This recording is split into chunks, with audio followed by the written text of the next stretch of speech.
이 시간에는 성도의 시선이라는 점을 가지고 함께 은혜를 나누고자 합니다.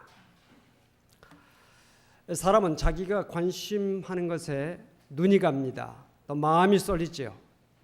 꽃에 대한 관심 있는 사람은 어디를 가든지 꽃을 늘 바라봅니다. 꽃의 빛깔, 향기, 모양을 살핍니다. 또 옷에 대한 관심 있는 사람은 사람의 얼굴보다는 먼저 옷에 눈이 갑니다. 그래서 옷의 색깔이나 모양이나 또 몸에 잘 맞는 모습을 봅니다.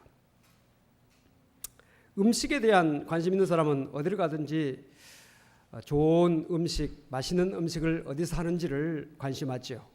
커피를 좋아하시는 분들도 역시 어느 카페가 커피를 맛있게 잘 만든다 하는 것을 알고 있습니다. 사람은 관심 있는 것에 눈이 가기 때문입니다. 미국의 한 소년이 길을 가다가 땅바닥에서 $5짜리 지폐를 하나 주었습니다. 그리고 나서는 또 죽지 않을까 해가지고 그때부터 땅을 늘 쳐다봅니다. 그래서 땅을 쳐다보고 다니다 보니까 많은 것을 주었습니다. 자질구레한 것들을 많이 주었습니다. 근데 그게 습관이 돼가지고 평생 동안 땅을 쳐다보고 다녔어요. 자질구레한 것을 많이 주었습니다.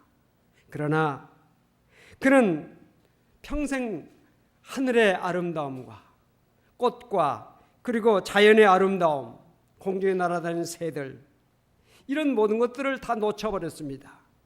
그의 인생은 넉마주의 인생으로 끝을 맺고 말았습니다. 왜냐? 그는 땅 위에 떨어져 있는 물건들에 대한 관심을 가지고 세상을 살았기 때문이옵시다. 비행기를 발명한 라이트 형제를 여러분들은 아실 것입니다. 그는 하늘을 나르는 새를 바라보면서 나도 저렇게 새처럼 하늘을 좀 날아봤으면 좋겠다. 당시 사람들은 꿈도 꿀 수 없는 그런 것을 늘 꿈꿨습니다. 어떻게 하면 하늘을 나를 수 있을까? 그래서 저 새처럼 날개를 달고 한번 날아볼까?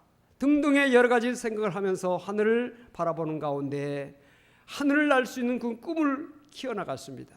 그러다가 그는 동력을 이용해서 하늘을 날 수 있는 그런 비행기를 만들었죠. 그래서 그가 1903년에 12초 동안에 36m를 날을 수 있는 최초의 동력 비행기를 발명할 수가 있었습니다. 그 후로 사람들은 인간도 하늘을 날 수 있구나. 그 꿈이 다 커져가지고 그 꿈을 키워서 오늘날 항공시대를 열었고 우주를 날아갈 수 있는 그러한 인공위성을 만들어내는 그런 우주를 열어가는 그런 시대가 된 것입니다. 본문이 속한 히브리서 11장의 바로 앞장 12장의 앞장은 11장이죠. 11장에서는 그 믿음의 장이라고 우리가 일컫고 있고 그 11장에서는 이렇게 시작을 합니다. 믿음은 바라는 것들의 실상이요 보이지 않는 것들의 증거라. 이렇게 말씀을 하고 있습니다. 선진들이 이로써 증거를 얻었다고 말하고 있습니다. 믿음이라고 하는 것이 뭐냐? 실제 모습이라는 겁니다. 실상, 실제의 모습. 바라는 것들이 실제의 모습이라는 것입니다. 또 보이지 않는 것들에 대한 증거라고 하는 것입니다. 믿음은 우리의 육의 눈으로 볼 수 없는 것들을 보게 하고 그것을 바라게 하고 소망하게 합니다. 만약에 우리가 눈에 보이는 것만 믿고 산다면 얼마나 우리가 불행하겠습니까? 여러분, 사랑이 눈에 보입니까? 보이지 않습니다. 그러나 그 사랑 때문에 우리는 행복한 삶을 살 수가 있습니다. 믿음이 보입니까? 보이지 않지만 이 믿음 때문에 우리가 흔들림 없는 삶을 살 수가 있습니다. 소망이 눈에 보입니까? 보이지 않지만 그 소망을 붙들고 우리는 살고 있습니다. 여러분, 하나님이 보이십니까? 보이지 않지만 하나님은 살아 역사하신다는 사실을 우리는 알고 있습니다. 천국이 보이십니까? 보이진 않지만 우리 장차 천국에 갈 소망을 가지고 있는 것입니다. 여러분, 보이는 것보다는 보이지 않는 것들이 훨씬 더 많습니다. 이걸 우리는 다 알고 있습니다. 믿음이라고 하는 것이 뭐냐? 우리 눈에 보이지 않지만은 보이지 않는 것에 대해서 바라보고 살게 하는 것이 믿음의 옷이다. 히브리서 11장에 눈에 보이지 않는 영원한 것을 바라보고 산 사람들의 그 많은 사람들의 신앙의 삶을 살았던 사람들의 모습이 나오고 있습니다. 그들 가운데서 먼저 아벨을 소개하고 있죠. 아벨, 히브리서 11장 4절 보니까 믿음으로 아벨은 가인보다 더 나은 제사를 하나님께 드림으로 의로운 자라 하시는 증거를 얻었으니 하나님이 그 예물에 대하여 증언하심이라. 그가 죽었으나 그 믿음으로써 지금도 말하느니라. 아벨은 믿음으로 제사를 드림으로 하나님 앞에 인정받았다는 것입니다. 오늘도 하나님 앞에 믿음으로 예배하는 성도가 되셔서 하나님께서 인정하시고 받으시는 예배를 드리는 성도가 되시기를 주님으로 축원합니다. 다음은 에녹입니다. 믿음으로 에녹은 죽음을 보지 않고 옮겨졌으니 하나님이 그를 옮기심으로 다시 보이지 아니하였느니라. 그는 옮겨지기 전에 하나님을 기쁘시게 하는 자라 하는 증거를 받았느니라. 믿음이 없이는 기쁘시게 못하나니 하나님께 나가는 자는 반드시 그가 계신 것과 자기를 찾는 자들에게 상 주시는 있음을 믿어야 할지니라. 에녹은 믿음으로 하나님과 이 땅에서 동행했고 하나님께서 그와 동행하시는 것이 너무 기쁘셔서 그에게 죽음을 보지 않고 그를 하늘나라로 데려가셔서 하늘로 승천하는 그런 축복을 받을 수 있었다는 것입니다. 그 다음은 노아이지요. 믿음으로 노아는 아직 보이지 않는 일에 경고하심을 받아 경외함으로 방주를 준비하여 그 집을 구원하였으니 이로 말미암아 세상을 정죄하고 믿음을 따르는 의의 상속자가 되었느니라. 노아는 아직 보이지 않는 일에 대한 경고하심을 받고 방주를 준비해서 그와 그의 가족이 다 구원함을 받았고 의의 상속자가 되었다고 말씀을 하고 있습니다. 다음은 아브라함이지요. 믿음으로 아브라함은 부르심을 받았을 때 순종하여 장래의 유업으로 받을 땅에 나아갈새 갈 바를 알지 못하고 나아갔으며 믿음으로 그가 이방의 땅에 있는 것 같이 약속의 땅에 거류하여 동일한 약속을 유업으로 함께 받은 이삭 및 야곱과 더불어 장막에 거했으니 이는 그가 하나님이 계획하시고 지으실 터가 있는 성을 바랐습니다. 아브라함은 갈대아 우르에서 우상의 도시에서 하나님의 부름을 받았잖아요. 믿음으로 순종하고 출발해서 그가 갈 바를 알지 못했지만 하나님께서 인도하시는 그 인도를 받아서 살았기 때문에 그는 믿음의 위대한 조상이 될 수가 있었던 것을 말씀하고 있습니다. 다음은 누구일까요? 사라지요. 사라는 나이가 많아서 단산했습니다. 단산했지만은 하나님의 약속을 받았습니다. 내게 아들이 있을 것이다. 그 약속을 믿고 살았더니 하나님께서 그에게 잉태할 수 있는 힘을 주셨다. 능력을 주셨다고 말씀을 하고 있습니다. 그 외에도 신앙의 영웅들이 많이 열거되어 있습니다. 많은 사람들이 열거되어 있는데 그러면서 우리 그리스도인들이 이 사람들을 바라보면서 오늘 이제 본문에 들어가게 되는데 이름으로 그런 많은 신앙의 영웅들을 소개하고 난 다음에 이름으로 우리에게 구름같이 둘러싼 이 수많은 증인들, 이 많은 사람들 앞에서 우리가 가져야 될 그 믿음을 우리가 어떤 믿음을 가져야 될 것인지 우리가 믿음으로 승리하는 삶을 살기 위해서 그 방법을 우리에게 제시를 해주고 있는데 그 첫 번째가 1절에 나오죠. 1절 우리 다 같이 말씀을 찾아서 1절 같이 읽겠습니다. 이러므로 우리에게 구름같이 둘러싼 허다한 증인들이 있으니 모든 무거운 것과 얽매이기 쉬운 죄를 벗어버리고 인내로서 우리 앞에 당한 경주를 하며 모든 무거운 것 얽매이기 쉬운 죄를 벗어버리고 인내로서 우리 앞에 당한 경주를 해야 된다 이렇게 말씀하고 있습니다. 여러분 육상 선수 중요한 것이 많이 있죠. 빠르게 달리려면 운동복이 좋아야 됩니다. 바람의 저항을 적게 받을 수 있는 옷을 입어야 돼요. 100m 선수들 보십시오. 인간 탄환이라고 그랬잖아요. 얼마나 빨리 달립니까? 그들은요 0.01초를 다투는 사람들입니다. 그 사람들에게 있어서 바람의 저항 조금이라도 적게 받아요. 그리고 고지대에서 달리면 바람의 저항이 적기 때문에 더 좋은 그 성적을 낼 수 있어요. 그만큼 공기의 저항을 줄이는 옷을 입는. 그래서 세계 스포츠 옷을 개발한 사람들은 공기 저항을 적은 옷을 개발할수록 성공하게 된 것입니다. 또 운동화, 가벼우면서 탄력성 있는 그런 운동할 수 있는 것이 운동 경기에서 좋은 성적을 낼 수 있는 하나의 좋은 방법이 될 수가 있는 것입니다. 수영 선수도 마찬가지죠. 물의 저항을 얼마나 줄일 수 있을까? 이것이 과제지요. 여러분, 걸치적거리는 옷을 입고는 절대로 운동 경기를 잘할 수가 없지요. 우리나라 한복이 얼마나 우아하고 아름답습니까? 아무리 우아하고 아름다운다 할지라도 그 한복을 입고 우리가 육상 경기를 할 수가 없습니다. 수영을 할 수가 없지요. 성도의 믿음의 경지도 마찬가지입니다. 믿음으로 달려가기 위해서는 모든 무거운 것, 얽매기 쉬운 죄를 벗어버려야 된다라고 말씀하고 있습니다. 그러면 우리를 얽매이고 또 우리를 무겁게 하는 것이 무엇입니까? 첫째로 우상 숭배의 죄를 우리가 벗어버려야 한다는 것입니다. 여러분, 우상이 무엇입니까? 여러분, 우상이 뭡니까? 나무로 돌로 세우는, 그리고 거기에 절하는 것 우상 숭배입니까? 물론 그것도 우상 숭배지요. 그러나 우상의 본질은 뭐냐? 하나님보다도 더 중요하게 여겨지는 것이 우상입니다. 오늘 예배 시간에 주의 전에 나와서 예배하는 여러분들, 이 시간이 하나님 앞에 예배드리는 시간이 우리가 다른 시간보다도 가장 가치 있고 가장 소중하고 가장 중요하다는 것을 여러분들 인정했기 때문에 오늘 주의 전에 나와 예배를 드리고 있다는 사실을 여러분들 아시기 바랍니다. 아멘이죠?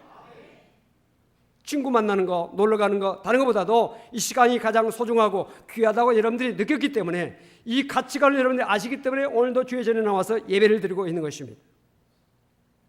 하나님보다도 소중한 것이 있다고 생각하면 하나님을 잘 섬길 수가 없어요. 여러분, 롯의 아내가 소돔성이 유황불에 멸망한다고 하는 하나님의 천사의 지시를 듣고 절대로 뒤를 돌아봐서는 안 된다는 그런 명령을 듣지요. 그런데 롯이 그의 가족들과 함께 소돔성을 피해서 나오다가 롯이 뒤를 돌아봤죠. 왜 뒤를 돌아봅니까? 미련 때문에. 어떤 미련일까요? 소돔성에 남겨놓은 물질, 소돔성에 자기의 집에서 잘 이렇게 갖추어 놓고 놓았던 아름다운 가구들이랄지 그 모든 삶의 터전에 대한 미련이 있었기 때문에 뒤를 돌아봤어요. 그러다가 소금기둥이 되었습니다. 앞으로 갈 수가 없었습니다. 그는 영원히 멸망할 수밖에 없는 사람이 되고 말았습니다. 여러분, 세상 것에 대한 미련을 가지고 있으면 신앙생활을 제대로 할 수가 없어요.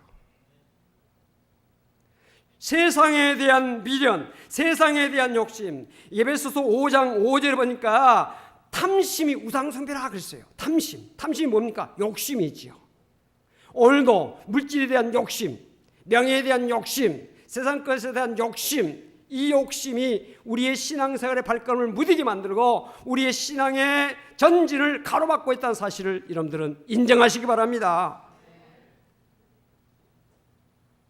세상 것에 대한 탐심, 그것 가지고는 믿음생활을 제대로 할 수 없다는 것입니다. 마음을 정결케 해야 됩니다. 주님을 최고의 우선 가치로 여기는 성도가 되시기를 주름으로 축원을 드립니다. 또한 음행의 죄를 우리는 벗어버려야 한다 그랬습니다.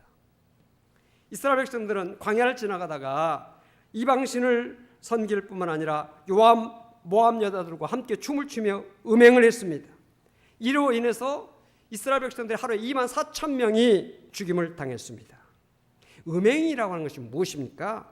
하나님께서 주신 몸을 더럽히는 것이 음행입니다. 고린도전서 6장 18절에 음행을 피하라. 사람이 범하는 죄마다 몸 밖에 있거니와. 다른 죄는 몸 밖에 있다는 것입니다. 그런데 음행하는 자는 자기 몸의 죄를 범하는 것이다. 너희 몸은 너희가 하나님께로부터 받은 바 너희 가운데 계신 성령의 죄인 줄을 알지 못하느냐? 너희는 너희 자신의 것이 아니라 그랬어요. 여러분, 우리 몸은 성령이 거하시는 거룩한 전이래요. 우리 몸은 성령이 거하시는 거룩한 몸인 것입니다. 성령이 우리 안에 거해야 됩니다. 성령이 거해야 되는데 성령은 더럽고 추하고 불의한 것에는 가까이 하지 않습니다. 우리 몸이 더러워져 있는데 성령이 어떻게 거하실 수가 있겠어요? 그렇기 때문에 음행은 성령을 우리 안에 모실 수 없게 만드는 것이고, 성령을 모실 수 없으니까 제대로 믿음 생활할 수가 없는 것입니다. 그렇기 때문에 음행을 피해야 된다는 것이에요. 또한 원망과 불평의 죄를 범하지 말아야 된다고 말씀하고 있습니다. 애굽을 나온 이스라엘 백성들이 가나안 땅에 들어가지 못했던 결정적인 이유가 무엇입니까? 하나님을 원망하고 불평했던 것입니다. 가나안 땅을 들어가기 바로 직전에 12사람의 정탐꾼이 정탐하고 왔지요. 두 사람의 여호사와 갈렙은 그 땅이 너무 좋습니다. 너무 훌륭합니다. 적과 꿀이 흐르고 있습니다. 여기 포도 열매를 보십시오. 여기 무화과의 열매를 보십시오. 대단하지 않습니까? 그 땅은 너무너무 아름다운 땅입니다. 하나님께서 주신 축복의 땅입니다. 긍정적으로 적극적으로 믿음을 가지고 그 땅을 차지하자고 그랬습니다. 그런데 나머지 10사람들은 어떻게 했습니까? 그 땅은 좋기는 좋지만, 근데 만자가 붙은 거예요. 좋기는 좋지만 그 땅에 사는 사람들은 너무 크고 장대하고 그들이 살고 있는 성은 너무너무 정말 견고한 성에서 우리가 도저히 그 땅을 공격해서 차지할 수가 없습니다. 그리고 그 사람들은 철무기를 가지고 있습니다. 우리의 형편으로는 도저히 그 땅을 차지할 수 없습니다 라고 하면서 그 땅을 악평했어요. 그 땅을 그들은 좋지 않다고 악평했어요. 그리고 하나님을 향하여 원망하고 불평했습니다. 믿음이 없다는 이야기죠. 홍해를 건너 계신 하나님, 메추라기와 만나를 내려주신 하나님, 애굽의 10가지 재앙을 통해서 큰 역사를 행하신 하나님을 그들이 잊어버린 겁니다. 하나님을 믿지 않은 것입니다. 여기까지 도우신 하나님에 대한 믿음이 그들이 약했던 것이죠. 하나님께서는 원망하고 불평하는 그 사람들 어떻게 하셨습니까? 너희들은 가나안 땅에 들어갈 자격이 없다. 그래서 광야로 다시 돌아가게 만듭니다. 40년 동안 그 모든 사람들이 다 죽을 때까지 이스라엘 백성들은 40년 동안 광야를 방황하다가 그들이 다 죽고 난 다음에 그들의 자녀들이, 그리고 여호수아와 갈렙 믿음만 가진 사람만이 가나안 땅에 들어갔던 것을 볼 수가 있습니다. 사랑하는 성도 여러분, 하나님을 향하여 원망하고 불평하는 사람은 절대로 믿음 생활 제대로 할 수가 없습니다. 하나님 앞에 감사하고 찬송하고 기뻐하며 영광 돌리며 하나님을 찬양하는 자만이 신앙생활 잘할 수 있는 것이지, 하나님을 향하여 원망하고 불평하는 사람 절대로 신앙생활 잘할 수가 없어요. 원망과 불평, 죄를 범하지 말아야 된다는 것입니다. 그 다음에 인내해야 됩니다. 인내. 마라톤 하는 사람들이 있어서 필수가 무엇인 줄 아십니까? 인내입니다. 인내. 최영숙 집사님 마라톤 완주 몇 번 하셨는데 인내가 필요하죠? 예. 92 스페인 바르셀로나 세계올림픽에서 값진 금메달을 땄던 황영조 선수, 몬주익의 영웅이 됐죠. 근데 그 역대 올림픽 경기 중에서 이 바르셀로나의 그 올림픽 마라톤 코스가 제일 어려운 코스였대요. 가장 힘든 코스였다는 것입니다. 특별히 그 몬주익이라고 하는 그 비탈길, 그 언덕길은요, 선수들에게서는 지옥의 코스였다는 것입니다. 황영주 선수가 그것을 달리면서 너무 힘드니까 포기하고 싶은 마음이 꿀뚝 같았다는 거예요. 포기하고 싶은 생각이 막 여러 번 들었다는 것이에요. 그러나 포기하지 않고 끝까지 인내하고 달렸더니 몬주익의 영광을 차지할 수가 있었던 것입니다. 할렐루야. 인내라고 하는 것이 얼마나 중요한 것입니까? 우리가 신앙생활하면서 인내가 얼마나 필요합니까? 얼마나 중요합니까? 교회생활하고 신앙생활하면서 우리가 가정생활하고 사업하고 직장생활하면서 우리가 인생을 살아가면서 얼마나 힘든 일이 많습니까? 고통스러운 일이 많습니까? 억울한 일이 많습니까? 괴로운 일이 많습니까? 시험 드는 일이 많습니까? 그러나 그 모든 상황 속에서 인내가 필요하다는 것입니다. 인내하지 않고는 끝까지 승리할 수가 없어요. 그래서 성경에도 보니까 나중까지 견디는 자는 구원을 받는다 그랬어요. 견디어야 되는 겁니다. 오늘 여러분들 참기 힘든 어려운 상황 속에 있는 분들이 계실 것입니다. 너무 힘들다, 너무 어렵다, 나는 못 참겠다, 그런 분들이 계실 수 있어요. 끝까지 인내할 수 있기를 주 이름으로 축원합니다. 인내하세요. 참고 이기세요. 견디세요. 인내는 쓰나 그 열매는 달다고 그랬잖아요. 우리가 참음으로 얻어지는 열매가 크다는 것을 우리가 알 때, 참아야 될 때 꼭 참는 성도가 되어지길 바랍니다. 오늘 말씀의 초점이 이제 나옵니다. 2절이죠. 2절 말씀 우리 다 같이 한번 읽어보십시다. 믿음의 지요 온전케 하시니 예수를 바라보자. 그는 그 앞에 있는 기쁨을 위하여 십자가를 참으사 부끄러움을 개치 아니하시더니 하나님 보좌 우편에 앉으셨느니라. 믿음의 주여 온전케 하신 이인 예수를 바라보자 그랬어요. 여기 바라본다고 하는 말은 곁눈을 팔지 않고 한 초점을 향해 주의 깊게 응시하는 것이 바라본다는 것의 뜻이에요. 여러분 어떤 것을 볼 때 곁눈 자꾸 하면요 제대로 그것을 볼 수가 없어요. 초점을 거기 딱 맞춰야 됩니다. 여러분 사진 찍는 그런 경험들이 계실 것입니다. 좋은 사진을 만들려면 초점이 잘 맞아야 돼요. 좋은 카메라일수록 초점이 잘 맞는 카메라입니다. 세계에서 제일 잘 만든다는 렌즈가 그 독일에서 만든 렌즈잖아요. 독일 사람들 아주 정밀하게 렌즈를 잘 깎아서 아주 초점이 정확하게 맞추는 그런 렌즈를 그들은 만들어냅니다. 그래서 독일의 카메라가 세계적인 카메라가 되고 있지 않습니까? 초점이 잘 맞아야 되는 것입니다. 신앙생활도 초점을 잘 맞춰야 돼. 초점. 할렐루야. 저 초점이 뭐냐? 누구냐? 예수라는 거예요. 예수. 오늘 우리가 교회에 나오게 된 것은 교회 건물 때문에 나온 거 아니잖아요. 교회 시설이 좋아서 나온 거 아니잖아요. 예수를 믿고 섬기기 위해서 교회에 나오신 줄 믿습니다. 여러분 성가대 찬양을 우리가 참 은혜스럽게 잘 했는데요. 성가대 찬양의 중심이 뭘까요? 예수예요. 목회자가 이곳에 설교를 하는데 설교의 중심은 예수예요. 여름성기학교를 하고 수련을 합니다. 그 모든 중심은 예수예요. 우리가 교회에서 여러 가지 봉사합니다. 여러 가지 직분 사명 감당합니다. 그 중심이 뭐냐? 예수예요. 예수. 인간의 명예나 인간의 자랑이나 인간의 어떤 자기의 만족 그것이 아니라 예수가 중심이에요. 예수가 중심. 그 중심을 우리는 절대로 놓쳐서는 안 되는 것입니다. 예수가 우리 신앙생활의 초점이 예수가 우리 신앙생활의 초점이라고요. 예수가 우리 생활의 이 신앙생활의 초점이라고요. 초점이 예수님이에요. 그런데 왜 초점을 놓쳐버립니까?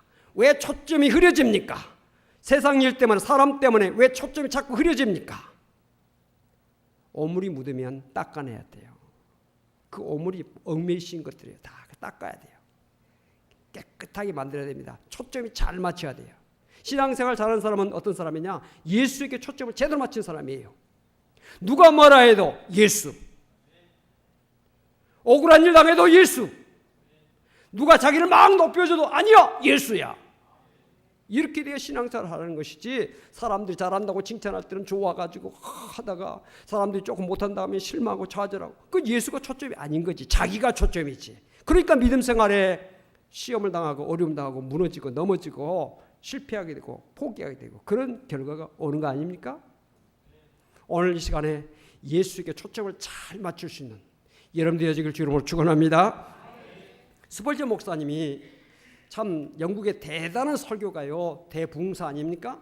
그 스펄전 목사님이 젊었을 때 생애 회의를 가지고 많이 방황했대요. 그래서 어느 시골에 작은 교회 가서 예배를 참석했는데 너무 작은 교회이기 때문에 교인들이 5-6사람밖에 안 앉아 있었어요. 근데 목사님이 안 계셔가지고 어느 사람이 나와서 설교를 하는데 그 설교하는 사람이 어떤 사람이냐면 구두 수선하는 사람이에요.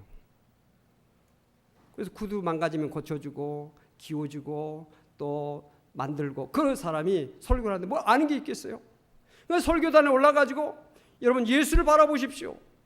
예수만 바라보십시오. 그 설교만 1시간 내내 하는 겁니다. 들을 게 없지요. 그냥 예수 바라보십시오. 예수 바라. 그런데 5-6명 가운데서 한 사람이 새로 앉았으니까 그 사람이 눈에 띄었겠지요.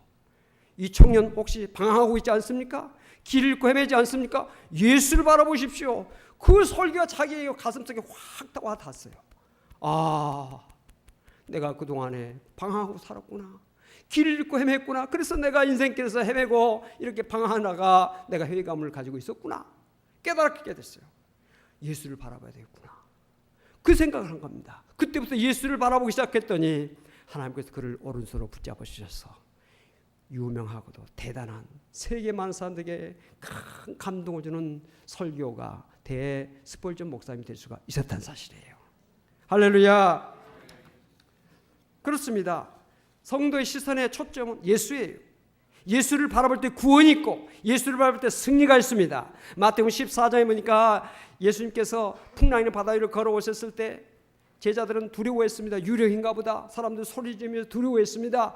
그때 예수님께서 제자들에게 나다, 걱정하지 말라. 제자들은 안심했습니다. 베드로가 말합니다. 주시어거든 나로 하여금 걸어오라고 하소서. 오라. 그랬더니 베드로가 배에서 펄쩍 뛰어내려서 물 위로 막 걸어서 저벅저벅 걸어서 예수님께로 갑니다. 예수님께로 가는데 물에 빠지지 않고 막 걸어가는 것입니다. 놀랍잖아요. 기적이 나타났잖아요. 예수님을 바라볼 때. 그런데 가다가 바람과 파도를 보는 순간에 두려운 마음이 들었어요. 두려운 마음이 들자 그런 물속으로 빠져들어갔습니다. 물속에 빠져들어갈 때 주여 나를 구원해 주소서. 예수님께서 즉시 오셔서 그를 건져주셨습니다. 건져주시면서 그에게 하신 말씀이 무엇입니까? 믿음이 적은 자여 왜 의심하였느냐. 여러분, 풍랑이는 바다는 뭘 말합니까? 세상을 말합니다. 세상은 바다잖아요. 우리가 세상을 살면서 여러 가지 풍랑을 당하지 않아요? 여러 가지 어려움을 당하지 않아요? 여러 가지 고난이 있잖아요. 괴로운 일이 많이 생기잖아요. 힘든 일이 있잖아요. 그 힘들고 어려운 세상을 이기고 승리하고 극복할 수 있는 길이 딱 한 가지 있는데 그것을 바라보면 안 됩니다. 그것을 이기고 극복할 수 있도록 해주시는 주님을 바라봐야 돼요. 아멘입니까? 네? 주님은 이미 풍랑이는 바다 위를 걸어서 오고 계시잖아요.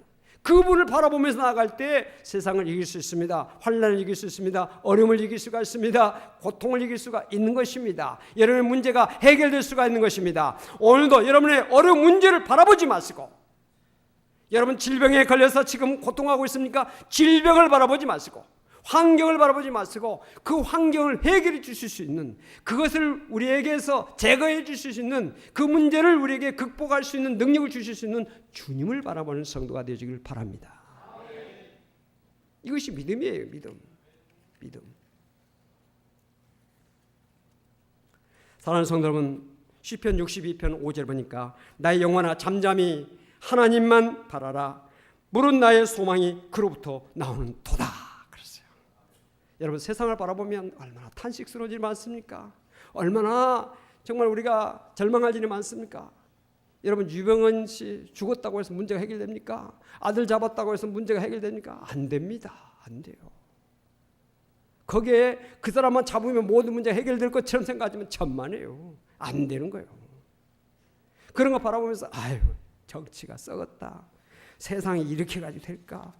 야, 구조적으로 이렇게 될 수가 있지. 부조리 이거 우리가 세상 보면요, 탄식할 일이 많고 우리가 실망할 일이 많지만은 그것 보고 실망할 거 없어요. 주님 바라보면 되는 겁니다. 주님을 바라보고 우리가 나갈 때 그런 모든 문제가 될 수가 없는 거예요. 정치가들도 주님을 바라봐야 되고요, 학생들도 주님 바라봐야 되고요, 직장인들도 주님 바라봐야 되고요, 사업하시는 분들도 주님을 바라봐야 되고, 우리 예수 믿는 사람들 더 많을 것도 없이 주님만 바라보고 나갈 때 그 모든 문제가 해결된다는 사실을 기억하시기를 바랍니다. 여러분들 힘들게 하는 많은 것들이 있을 것입니다. 경제적인 문제, 가정의, 사업에, 또 건강의 문제, 많은 어려움이 있습니다. 그걸 바라보면 실망하게 되지만 그것을 바라보지 말고 주님을 바라봐요. 주님에게 초점을 탁 맞춰서 나갈 때 승리하게 되고, 히브리서 11장에 나오는 수많은 믿음의 영웅들, 그 많은 증인들, 그 반열에 들어갈 수 있는 믿음의 사람이 될 수가 있는 것입니다. 이 은혜가 여러분들과 함께 하시길 주름으로 축원드립니다. 기도합시다. 살아계신 아버지 하나님 감사합니다. 믿음의 주요 온전케 하신 이인 예수만 바라보는 우리 성도의 시선이 될 수 있도록 흐트러지지 않게 하시고, 초점이 흐르지 않게 하시고, 어떤 순간에도 어떤 환경 속에서도 주님을 바라보는 우리의 영적 시선이 항상 변함없이 초점이 맞춰서 나아갈 수 있도록 축복하여 주옵소서. 예수님의 이름으로 간절히 기도하옵나이다. 아멘.